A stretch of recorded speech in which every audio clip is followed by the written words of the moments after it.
Bonjour à tous, je me présente Mathieu Mercier, fondateur de Monsieur Univers Social. Aujourd'hui, je vous invite à découvrir un outil technologique qui s'appelle en fait freezechrono.fr, qui est un outil de création de lignes du temps, et je vous invite à le découvrir avec moi durant cette courte vidéo. Tout d'abord, lorsque tu recherches freezechrono.fr, tu devrais te trouver rapidement sur ce site internet. Tout d'abord, tu dois te rendre sur cliquer pour commencer afin de pouvoir commencer l'élaboration ou la réalisation de ta ligne du temps. Donc, déjà d'emblée, on te donne une ligne du temps qui par défaut est de 1900 à 2000. Ce que je te suggère aujourd'hui, c'est de faire une ligne du temps du Québec contemporain qui touche principalement la période de 1980 à aujourd'hui. Donc, dans les propriétés de base, nous pouvons garder le format de la page A4, ne pas toucher nécessairement au style de ligne, style barre. Tu as le format des années également. Tu peux le mettre en anglais, donc Before Christ. Tu peux utiliser par exemple le moins 3000 ou dire 3000 avant Jésus-Christ. Personnellement, j'aime bien cette première option, quoiqu'elle ne nous sera pas nécessaire pour cette vidéo. Le format des dates également, si tu souhaites que ce soit des dates avec la journée, le mois et l'année, tu peux le conserver de cette manière ou de le mettre avec, par exemple, les 3 premières lettres du mois, ou tu peux utiliser uniquement le mois et l'année. Personnellement, j'aime bien celle avec le jour. Tu peux également choisir la police entre Arial, Times New Roman, Trébuchet, Verdana et Courrier-New. Pour notre ligne du temps, puisqu'elle est une ligne du temps du Québec contemporain, j'ai mentionné qu'on allait débuter en 1980 et aujourd'hui nous sommes en 2020, donc je vais faire cette petite modification-là. Si tu veux voir à quoi ressemblerait ta ligne du temps avec ces modifications, tu peux tout de suite cliquer sur le petit V, le petit crochet ici, qui va te permettre d'avoir un aperçu. Donc, voici à quoi ressemble ma ligne du temps. Et maintenant, je peux jouer avec l'échelle principale. Si je préfère qu'il y ait des bonds de 5 ans au lieu de 10 ans, j'ai cette option. Je pourrais également mettre des bonds, par exemple, de 2 ans et de faire une échelle secondaire avec des bonds de 1. Ainsi, j'aurais toutes les dates en fait de 1980, 1982, 1984 jusqu'à 2020. Pour cette partie, c'est ce que je vais choisir. Donc, maintenant, nous pouvons ajouter, par exemple, différentes dates. Par exemple, le référendum sur la souveraineté association tel que proposé par M. Lévesque. J'irai à ce moment-là dans le petit logo avec un calendrier. Donc, créer un événement. J'aurai le choix entre 2 modèles, soit une bande ou un événement classique. J'aime bien l'événement classique personnellement. Une nouvelle bulle en fait apparaît qui est la propriété de l'événement. Donc, quelle est cette date? Personnellement, je n'entrerai pas nécessairement dans les détails pour ce tutoriel, mais je vais ajouter par exemple 1980 et je veux mon attache au centre. J'aurai le choix également de la mettre à gauche ou à droite. Est-ce que je voudrais une image? Je pourrais tout à fait aller chercher une image. Je pourrais l'ajouter ici. Et on me demanderait d'aller justement chercher cette image. Personnellement, pour l'instant, je n'ai pas d'image. Donc, je vais ne mettre que du texte. Donc, référendum sur la souveraineté association. Ainsi, j'ai mon événement que je peux déplacer à ma guise.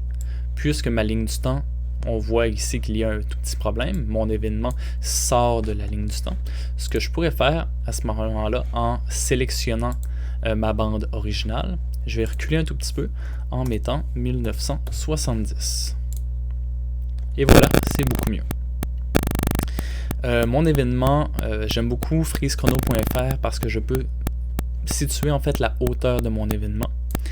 Et en sélectionnant par exemple le référendum sur la souveraineté association, je peux également déterminer la couleur de ma bulle.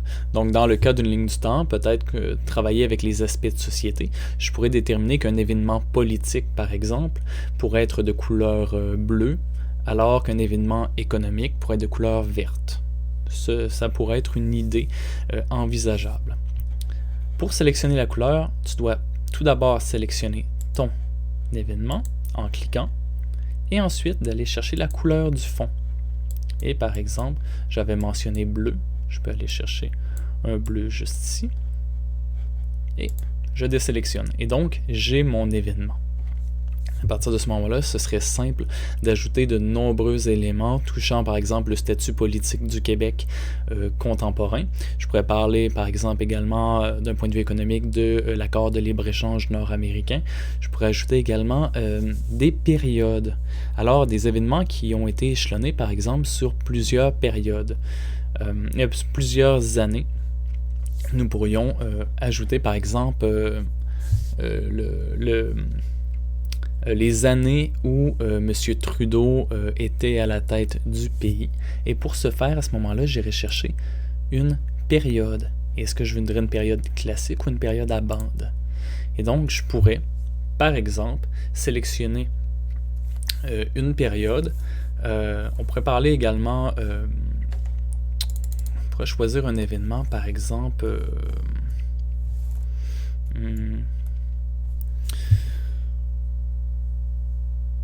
événement qui a pris plusieurs années. Bref, on va uniquement faire un petit test et dire, bon, je vais faire un événement qui... événement X qui pourrait commencer par exemple en 1982 et qui se termine en 1995. L'événement sans attache ou avec attache.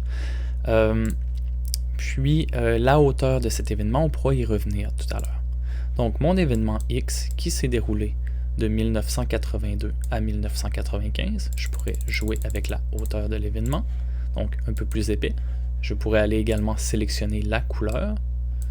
Disons que c'est un événement social important dans l'histoire du Québec. Et il serait juste ici. Je vais ajouter une attache, je peux toujours le faire avec attache. Donc il est attaché ici. Donc on voit que c'est relativement simple d'ajouter un événement sur une ligne du temps et d'ajouter par exemple une bande. Maintenant que tu as vu ce petit tutoriel pour ajouter des éléments à une ligne du temps, je te suggère fortement de te rendre sur freezechrono.fr pour créer ta ligne du temps et tu as finalement l'option de l'enregistrer. Donc tu peux enregistrer ta ligne du temps, ton projet de ligne du temps. C'est la base qu'on te donne ici. C'est un fichier par exemple BIN, donc tu pourrais réouvrir ce fichier-là très souvent. Tu pourrais continuer de le travailler si tu ne l'as pas terminé et tu pourrais également le télécharger dans deux autres formats, soit le format PDF ou le format PNG qui est une image pour l'intégrer par exemple à tes documents ou à une page web. De cette manière, tu peux faire absolument tout ce que tu veux avec ta ligne du temps nouvellement créée. Je te remercie pour ce petit tutoriel et je te dis à une prochaine fois.